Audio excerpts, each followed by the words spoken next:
सीतापुर के पास एक सुंदर सा खेत था। इस खेत के मालिक रामू काका बहुत मेहनती थे। उनके खेत में तरह तरह की सब्जियां उगती थी।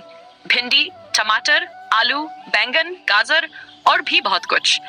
लेकिन सबसे अनोखी बात यह थी कि उनकी सब्जियां बाकी गांव वालों की सब्जियों से ज्यादा ताजी, चमकदार और स्वादिष्ट होती थी। गांव के लोग अक्सर उनसे पूछते, रामू काका, आपकी सब्जियां इतनी अच्छी कैसे होती हैं? रामू काका मुस्कुराते और कहते, मेहनत और प्यार से उगाता हूं बेटा, बस यही राज है। लेकिन सच्चाई कुछ और थी। उनके पास एक जादुई बीजों की पोटली थी जो उन्हें उनके दादाजी से विरासत में मिली थी। जब भी वे अपने खेत में बीज बोते, वे कुछ मंत्र पढ़ते और धीरे धीरे सब्जियां बढ़ने लगती। एक दिन गांव के मोहन और सुरेश नाम के दो लड़के रामू काका के खेत में छिपकर उनकी बातें सुन रहे थे। जब रामू काका रात को खेत में अकेले आए और धीरे से कुछ बीज मिट्टी में डालकर मंत्र पढ़ने लगे, तो लड़कों की आंखें फटी की फटी रह गई। जैसे ही मंत्र पूरा हुआ, खेत में हल्की सी रोशनी फैली और सब्जियां तेजी से बढ़ने लगीं। कुछ ही मिनटों में वहां हरी भरी फसल तैयार हो गई। मोहन ने फुसफुसाकर कहा, ये तो जादू है। सुरेश बोला, हमें भी ये बीज चाहिए। बीजों की चोरी। अगली रात मोहन और सुरेश चुपके से रामू काका के घर में घुसे और जादुई बीजों की पोटली चुरा ली।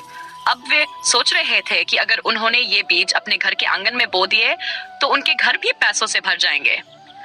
दोनों ने जल्दी जल्दी बीज बोए और वही मंत्र दोहराने लगे जो उन्होंने रामू काका से सुना था, लेकिन वे शब्दों को सही से नहीं बोल पाए। अचानक जमीन हिलने लगी। सब्जियों के पौधे तो उगे, मगर अजीब तरीके से। टमाटर हाथ हिला रहे थे, गाजर कूद रही थी और बैंगन डरावनी आवाज में हंस रहा था। टमाटर बोला, तुमने बीज चुराए, अब भुगतो। गाजर चिल्लाई, भागो यहाँ से। डर के मारे मोहन और सुरेश चिल्लाते हुए भागे और सीधे रामू काका के पास पहुंचे। हांफते हांफते बोले, हमें माफ कर दो काका, हमने बीज चुराए थे, अब खेत में कुछ भी ठीक नहीं हो रहा। सब रामू काका ने मुस्कुराते हुए कहा, बेटा, मेहनत और ईमानदारी का कोई जादू नहीं होता।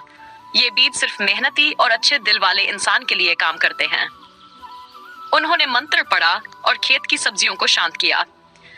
फिर मोहन और सुरेश को समझाया, अगर सच्ची खुशी और सफलता चाहिए तो मेहनत करनी होगी, चोरी से कुछ नहीं मिलता।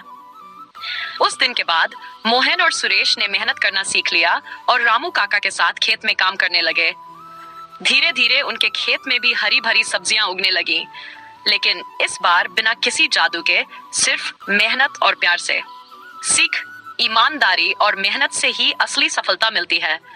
कोई भी जादू मेहनत की जगह नहीं ले सकता।